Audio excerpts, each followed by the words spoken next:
Herkese selam. YouTube kanalıma hoş geldiniz.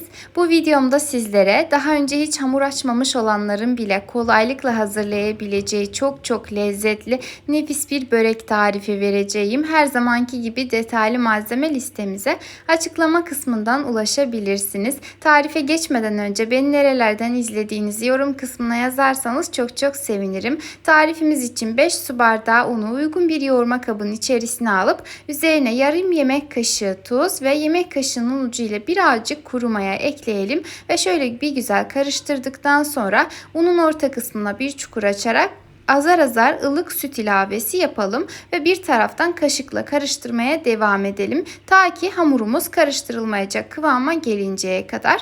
Daha sonra 1-2 yemek kaşığı kadar üzerine sıvı yağ veya zeytinyağı ekleyip karıştırmaya devam edelim. Ve kaşığımızı çıkartıp hamurumuzu elimizle tamamen toparlayalım.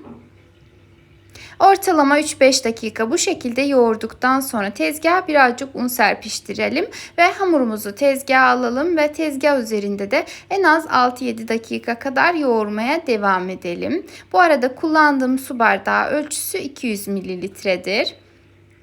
Hamurumuz tamamen pürüzsüz ve güzel bir kıvam aldıktan sonra bir hamur kartıyla veya elimizle olabildiğince eşit boyutlarda parçalar haline getirelim.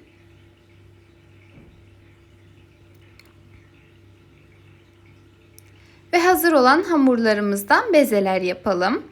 Ben hamurları birazcık büyük yapmıştım, kesmiştim. O yüzden bir tık daha küçülterek bezelerimi o şekilde hazırladım. Bezelerimiz hazır olduktan sonra uygun bir kap alıp içerisine eritilmiş ama sıcak olmayan tereyağı ile güzelce yağlayalım. Dilerseniz tereyağı yerine margarin kullanabilir veya tereyağını sıvı yağ ile de karıştırabilirsiniz. Öncelikle tepsimizi yağlayalım. Daha sonra ise hamurlarımızı tek tek içerisine alalım. Birbirlerine çok fazla yakın bırakmayalım ki yapışmasınlar. Tamamını tepsimizin içerisine aldıktan sonra geriye kalan yağı üzerlerine güzelce gezdirelim. Az önce de söylediğim gibi birbirlerine ne çok fazla yakın yapmayalım. Yaparsak da mutlaka araları tamamen yağlı olmuş olsun ki hamurlarımız birbirlerine yapışmasın. Ve hamurlarımızı hazırladıktan sonra üzerlerini bir streç veya poşetle hava almayacak şekilde güzelce kapatıp oda ısısında yarım saat kadar, buzdolabında ise dilediğiniz kadar bekletebilirsiniz. Çok da fazla değil, yani birkaç saat bekletebilirsiniz. Ben bu şekilde hazırlayıp birkaç saat sonrasında işleme devam ettim. Hamurlarım dinlenirken şimdi geçiyorum iç harcımı hazırlamaya. İç harcımız için şöyle 3 adet orta boylarda soğan aldım ve soğanları öncelikle piyazlık olarak doğruyorum. Ben tahtada doğradım. Dilerseniz elinizle de çok ince bir şekilde doğrayabilirsiniz.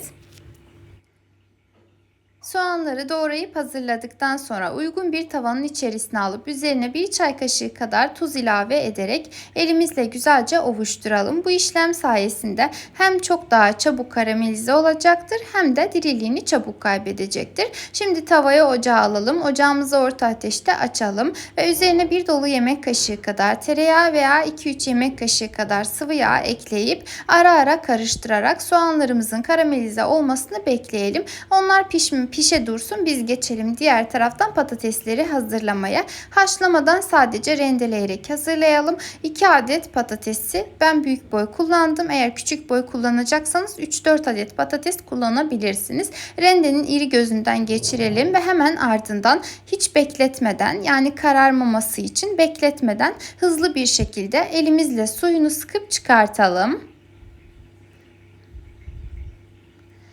Ve patateslerimiz hazır olduktan sonra karamelize olmuş soğanların üzerine ekleyelim. Birçoğunuz haşlanmış patatesle çokça fazla iç harcı hazırlamışsınızdır. Değişik tarifler denemişsinizdir ama eğer bu şekilde hiç yani çiğden hazırlamadıysanız daha önce mutlaka denemenizi tavsiye ediyorum. Üzerine de damak zevkimize göre baharat ekleyelim. Ben tuz, kırmızı biber, pul biber ve de birazcık karabiber kullandım. Eğer yakıştırdığınız farklı baharatlar varsa ekleyebilirsiniz. Şöyle birkaç dakika kadar çevirdikten sonra artık iç harcımız hazır olmuştur. Ocağımızı kapatalım ve iç harcımızı soğuması için bir kenara alalım. Ve artık geçelim böreğimizi hazırlamaya. Ben hamurlarımı 2 saat kadar buzdolabında dinlendirdim. Eğer buzdolabında değil de oda sıcaklığında dinlendirecekseniz, yani fazla zamanınız yok ise sadece yarım saat kadar dinlendirmeniz yeterli olacaktır. Altındaki tereyağı tamamen donmuş durumda. Tereyağının tamamını almıyorum, çok fazla yağlı olmasın diye. Üzerine yapışan birazcık tereyağı ile birlikte hamurlardan bir tanesini tezgaha aldım. Ve üzerine de birazcık sıvı yağ ekledim ki çok daha kolay bir şekilde açılsın. Mayalı hamuru açmak, mayasız hamuru açmaktan çok daha zor bu arada. Yani açarken yırtılabilir ama yırtılması da çok sorun olmayacaktır. Yine de yırtmamaya dikkat ederek yavaş yavaş şöyle açalım. Ne kadar ince bir şekilde açabilirseniz yırtmadan o şekilde açmanızı tavsiye ediyorum. Çok kalın açarsanız daha sonrasında börek olmaktan çıkıp poğaça kıvamını alabilir, aklınızda bulunsun. Hamurumuzu yeteri büyüklükte açtıktan sonra bir pizza ruletiyle veya bıçak yardımıyla 4'e olacak şekilde keselim. Kestikten sonra hazırladığımız soğumuş olan iç harcından üzerine gezdirip elimizle de her tarafına serpiştirelim. Topak topak kalmaması için elinizle yapmanızı tavsiye ediyorum. Eğer daha önce böyle bir iç harcı hazırlamadıysanız mutlaka ve mutlaka deneyin. Çünkü 2 tepsi börek bir anda bitti diyebilirim. Gerçekten çok lezzetli olmuştu. Hiç abartmıyorum. Yani mutlaka denemenizi tavsiye ediyorum. Ve denedikten sonra deneyecek olan arkadaşlara da fikir olmak amaçlı lütfen deneyimlerinizi yorum kısmına yazmayı da unutmayın. Ben bu şekilde rulo haline getirdim. Küçük böyle sigara böreği tarzında börekler yaptım. Sizler istediğiniz şekli vererek hazırlayabilirsiniz.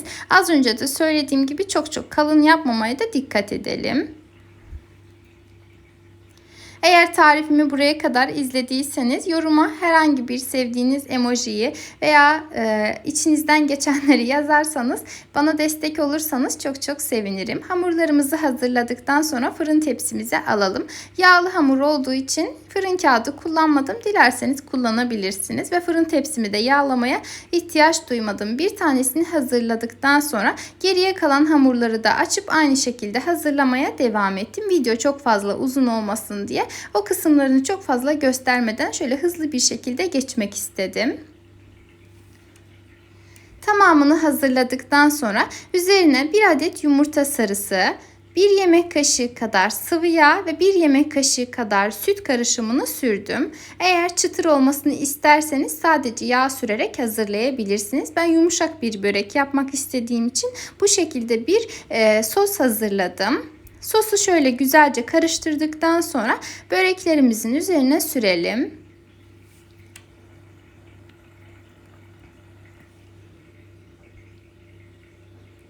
Ve son olarak üzerlerine isteğe bağlı çörek otu ve de susam serpiştirelim. Dilerseniz kavrulmuş susam da kullanabilirsiniz. Çok yakışacaktır. Ve böreklerimiz artık hazır oldu. Toplamda 2 tepsi kadar börek elde ettim. Şimdi önceden ısıtılmış 180 derece fırında pişmeye gönderiyorum. Piştikten sonra dilediğiniz gibi servis edebilirsiniz. Sıcak servis ederseniz çok daha güzel ve de lezzetli olur. Eğer tarifimi beğendiyseniz lütfen beğeni bırakmayı, yorum yazmayı, kaydetmeyi ve de aşağıdaki paylaş butonuna tıklayarak paylaşmayı ihmal etmeyin. Mutlaka denemenizi tavsiye ettiğim, şiddetle önerdiğim tariflerden bir tanesi.